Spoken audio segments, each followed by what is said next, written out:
Hello, everyone, and welcome to Agulhas Current Affairs, a marine science podcast set in Southern Africa with me as one host, Dr. Yanis Kirsten of Kikoskibi Media. And today we are talking about aquaculture in South Africa with a guest, Prof. Niall Vine of the University of Fort Hare. Welcome to the show, Neil. Thanks very much, Yanis. Nice to be here, and hello to everybody out there. Thanks for joining. I saw your talk recently to the Italian embassy, was it? That's right, yes. Italian delegation, yes. Yeah, delegations talk about opportunities of collaboration and funding and things like that between Italy and South Africa. And you were giving a rundown of what the scene of aquaculture industry looks like in South Africa, which I thought was very interesting and very insightful. But before we get too deep into that, can you give us a rundown of kind of your work in history in the space and industry? Sure, thanks, Yanis. So I was fortunate to do my doctorate and my undergraduate and doctorate degree at Rhodes University in Grahamstown in the Department of Ichthyology and Fisheries Science, which is a centre of excellence for aquaculture and fisheries science research in Southern Africa. And while there, I was exposed to various aquaculture projects with my friends, other students who were working in various other disciplines. So it gave me a really good grounding and background in sort of the whole general scope of South African aquaculture happenings, which have been building over the last 20 years. I was then fortunate to go and work in industry for a few years at a marine finfish farm, and then did some consulting for a while, and then came back into academia, where I am now at the University of Fort Hare, which is based in Alice. The main campus, the Science and Agriculture campus, faculty is based in Alice, but I have a research unit set up at the fish farm in the East London IDZ, where I live in East London, and I have a number of students who are based there and conduct their research both at the fish farm and out at the abalone farm, Wild Coast Abalone Farm. My unit is called the Fort Hare Aquaculture Research Unit, which I'll post details of, or send you details later to post to the listeners. I'm also currently the chair of the Aquaculture Association of Southern Africa, and that association is responsible for disseminating information to the local aquaculture community. We organise conferences, and we have a biennial conference. We host our conferences here in Stellenbosch. We had about 300 people who attended the conference. It was a bit smaller than it's been in the past, but we're hoping that the next conference, which will obviously be in 2024, will be a lot better attended, as people were, very excited at the idea of conferencing and getting up to speed again with the latest developments and research that's been happening in the sector. What kind of research do you guys do at Fort Hare? What are the major things you're trying to test? So I like to do a lot of applied and relevant research that's driven by the industry itself. So being based on the fish farm here at Kingfish Enterprises, which is they're a dusky cob and yellowtail kingfish, Seriola lelandi finfish farm. So I try and chat to the management on the farm, discuss where they see the areas are that they're needing a little bit of research to be done. And often it's not as farm-based research can be a lot quicker and a bit more crude. They're wanting a quick result, but unfortunately, if you're wanting to do it as a master's or a PhD, you have to go into a little bit more detail, and it's things have to be done a little bit more carefully. And so things can sometimes take a bit longer than might happen if the farm were trying to run some very basic experiments on their own. But I look at, I've had students looking at finfish nutrition, so optimizing the protein requirements for yellowtail kingfish, looking at copepods, which are tiny little part of the plankton in the ocean, the zooplankton, and are the main prey item of most marine fish, and they're a very good food source for marine fish. and we've been looking at isolating and identifying species from the South African estuaries to feed to the baby fish in the hatchery, because they're much better than the current feeds that we feed them at the moment, which are brine shrimp, Artemia, and rotifers.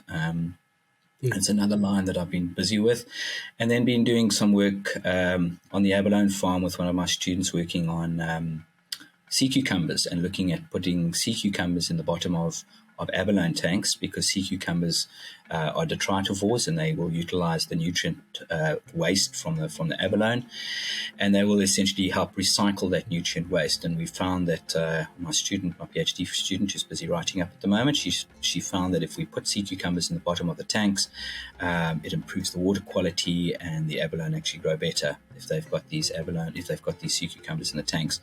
And we also don't need to clean the tanks as regularly when we have sea cucumbers in the tanks, because they're obviously reducing the amount of nutrients. So that's called that new it's not new, but I mean, it's been labeled now IMTA, or Integrated Multi-Trophic Aquaculture, meaning that you have different levels of feeding levels within your aquaculture system.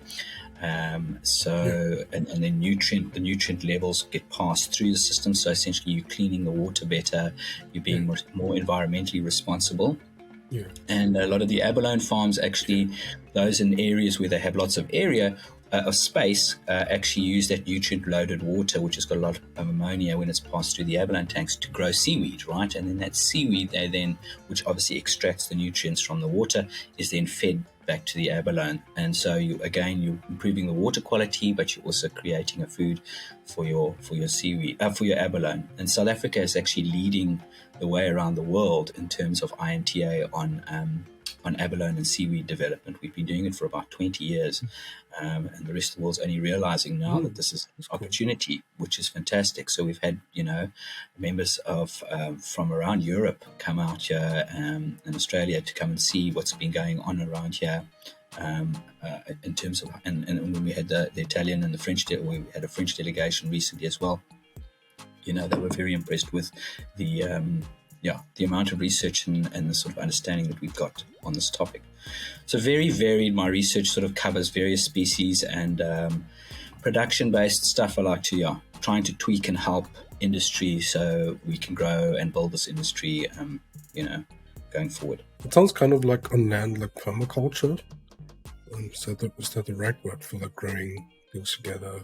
In the freshwater environment, we have aquaponics, and aquaponics is obviously the integration of hydroponics plants, and then with fish or aquatic animals, and then utilizing the nutrient stream from the fish to feed your plants. It's quite tricky. It's technically quite tricky to get right, because if you have too much nutrient in the water, obviously from the fish, it can still be dangerous to the fish, but if you don't have enough, it's not good enough for your plants, and you then have to co-fertilize, and you can't treat for diseases on the plants with pesticides, otherwise it affects the fish, etc. So it's technically quite tricky, but it's been done. People are able to run a small sort of little operation on maintaining and selling lettuces and leafy green vegetables, etc., and then having a few tilapia or trout or something like that,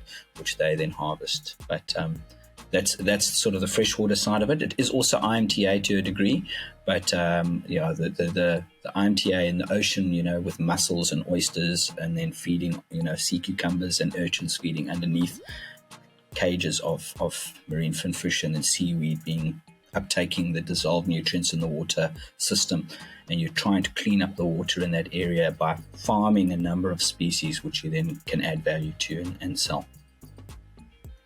Yeah.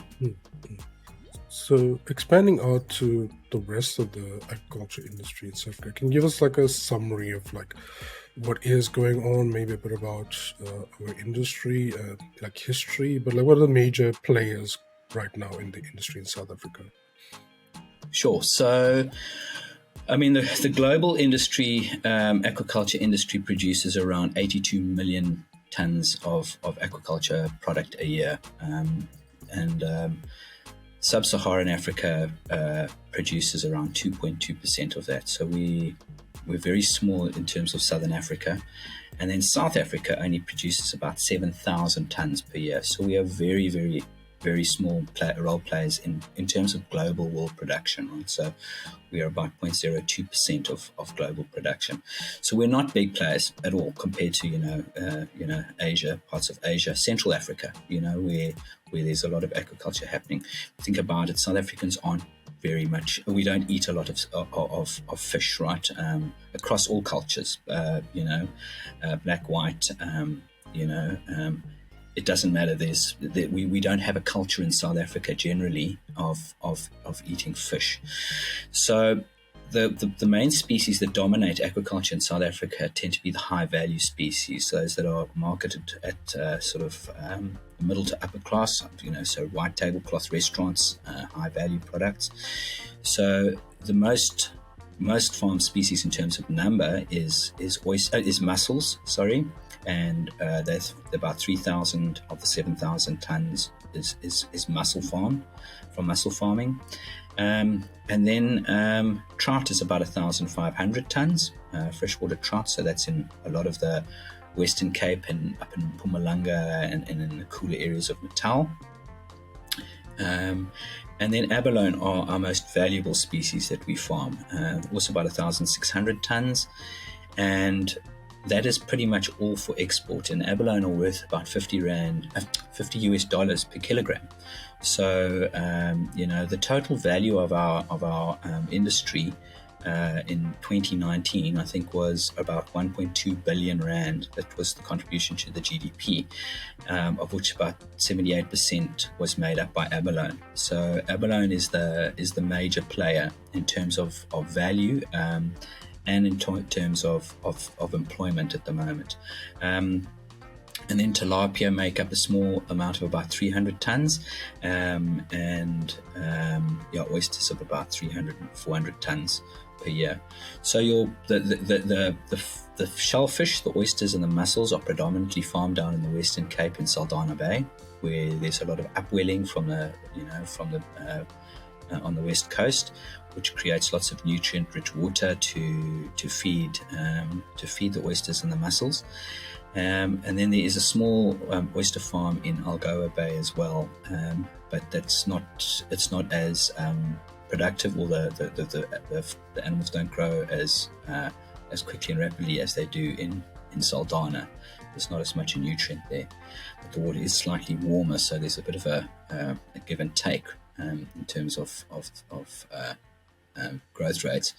But abalone farms are situated mainly down in the Western Cape. We have one lone farm sitting up here just outside East London, and then the trout farms, as I say, are all over the place. So all around Southern Africa. In terms of freshwater side, you can see the freshwater. I mean, if you think about, trout dominates, but our freshwater, our tilapia and catfish are very small contributors at the moment, and it's something that we are hoping to be able to grow and create it's all about creating a market as well. As I was saying earlier, it's a situation where we're in a situation where a lot of people don't eat fish as often as they do in other places around the world. Yeah.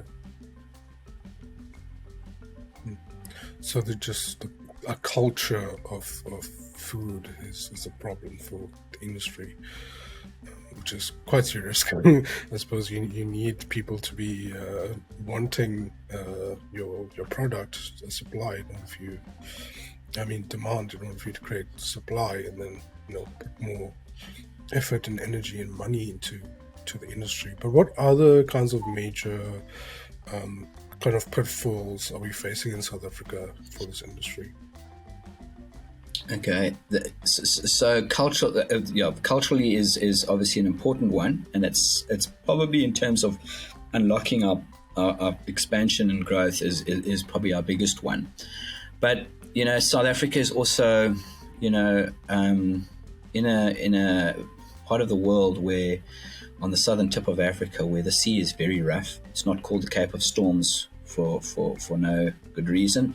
And where I live up in East London, it's not called the Wild Coast for no good reason. So, our seas are very, very rough. And that then, excludes the possibility of doing cage culture. And cage farming around the world in terms of aquaculture growth and development is one of the big opportunities and one of the big areas of expansion. If we're looking at salmon or yellowtail, as some of the other kingfish species, for example, tuna, they're all being farmed in these massive ocean-based cages, and putting these cages outside in the open ocean is very risky business. A big sea comes through, it washes it away, and it's multi-million-dollar investment sort of capital being put in there. So the risk is just too high. So the only other place to do that is in sort of protected bays. And then, so we've got pretty much, we've got a few bays around Southern Africa, but not that many, where potentially you could do some farming, but they don't always meet all the requirements there. Algoa Bay, for example, is a lovely big bay, but it's not very deep. You don't get a lot of water movement through there, so flushing out of feces and nutrients from that system would become problematic with time. And then on the freshwater side of things, we live in a water scarce country. So again, not our fault. It's the way that it is. And people need to sometimes understand. You don't farm bananas in the Western Cape. You can farm bananas in the Western Cape. You can grow them in a tunnel, but it's an expensive way to farm bananas. And similarly, looking at trying to grow species in areas which aren't suitable is also something which creates the impression that aquaculture doesn't work, when actually it's not fair on obviously that being tagged given that tag that it was a poor decision to start farming a particular species in that area. So certain areas must be that are identified to farm as particular, where somebody wants to farm a particular species, it should be suitable for farming that species. It should be, if you're wanting to do a tilapia or something, they like tropical conditions or warm water. You can't be farming in an area where the water is going to be cold for 6 months of the year, and then you're going to have mortality and poor growth, and then complain that things aren't working, etc. So we've got to be mindful of those kind of things. And then we have a real issue with alien invasives in South Africa, trout, bass, for example, that were introduced here for fishing, in the last sort of 100 years or so, and have become entrenched and become problematic. And so we don't want the same situation to happen with something like Nile tilapia again. So there is serious legislation in terms of limiting where species can be kept. And there's got to be some compromise, obviously, with sector development and trying to grow the sector for food security initiatives, for example, and balancing the need for protecting the biodiversity, etc. And those are things that we're still grappling with government, and the freshwater farming community are in constant discussions and looking at expanding their areas, but having to do so responsibly. So those are the sort of things that are sort of hindering us at the moment. But again, we've got to create a demand, a market for people to want to buy fish and eat fish, and educate people and the youth, so that culturally you will change and entrench a culture of eating fish if we're wanting to expand our the fish side of things. Because abalone are going to be exported. The Asians, no one's going to pay $50 for a kilogram of abalone, right? Well, I won't locally. So there's no real market for the abalone locally, but for other species, most definitely. Marine finfish, for example, the dusky cob and the yellowtail, there's a definite market for that at the moment. So the farm that I'm working at has got a lot of aquaculture starting to happen there, and production has stepped up to supply the local market. Mm-hmm. On the other side of that coin, what is there hopeful to look forward to on the horizon? What does the future look like if things go well? Well, yes. I mean, the fact that that the world is growing. Look, the population of the planet is growing. We're looking at 8 billion people now, on Earth, and our seafood consumption per capita is sitting at around 20 kilograms per person per year, on average. So if you think we don't eat 20 kilograms, we don't even eat a few kilograms per year. If you ask the vast majority of South Africans how much fish they eat, it might be a couple of kilograms. So you think that there's countries that are eating double that to offset our 20 kilograms that we don't eat. So there is a huge demand for seafood and cultured aquatic product, right? So the growth of the industry is aquaculture is a reality, and it is going to happen. The fisheries, our world's fisheries, are set. We're harvesting them at a maximum level at the moment of about 80 to 90 million metric tons a year. We can't take any more out the sea. So the shortfall has to come from somewhere, and it's going to have to come from aquaculture. It's about being responsible, right? So, in the 70s and 80s, around the world in Asia, they would just decimate mangroves, vast hectares of mangrove area, and turn them into shrimp farms, and then high density shrimp farming, which would just destroy the environment. And then it's going to take like 80 to 100 years for those areas to come back to being anything nearly as productive as they might have been, when they were pristine. So and same with the salmon industry. There was a lot of emphasis on some of the salmon farms being irresponsible, high nutrient loading, etc. Detrimental to the benthic flora and fauna and the local areas. So, but there's been a big shift now in terms of responsibility, right? I mean, I think the internet and access to social media, for example, has been a big driver in that people are way more aware of you being environmentally, if you're the company that you're wanting to buy your food from is environmentally conscious as well, about making sure they're doing as best they can, that they're sourcing their fish meal, for example, from a sustainable source or a sustainable fishery. The fish meal is a major component in the food of a lot of fish diets, right? But those same companies also looking at reducing the fish meal component and replacing it with other ingredients, so that you don't rely on fish meal so much, so that we can relieve pressure on the fisheries, on the world's fisheries. So there is a desperate need for aquaculture to grow, and in South Africa, we have massive poverty and unemployment, and especially in rural areas. The idea then to try and develop aquaculture in these areas is something that government needs to be putting more effort into, I think, in terms of driving extensive scale, so stocking fish into dams and areas, obviously the right species that aren't going to become a problem in terms of biodiversity in the right areas, and then allowing people to go and harvest and catch them and fish them out themselves, let the fish grow in those things like mullet, for example. They won't breed in a freshwater environment.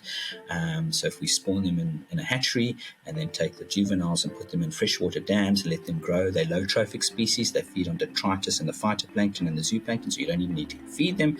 And then they can be, be fed, put out into dams, and then people can go and fish for those. The local rural communities can go and fish and access those.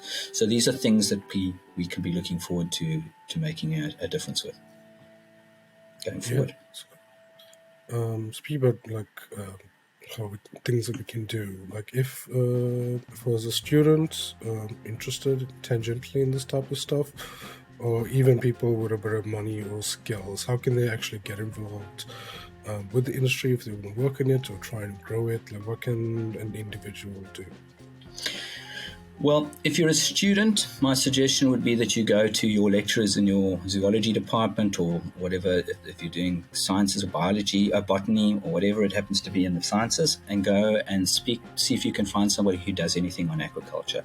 If somebody does do something on aquaculture, and you're at a third year on an honours level, you might want to ask if they possibly offer something, can give you an honours project or a project on that, right, on aquaculture, so that you can get yourself into the sort of see what's going on.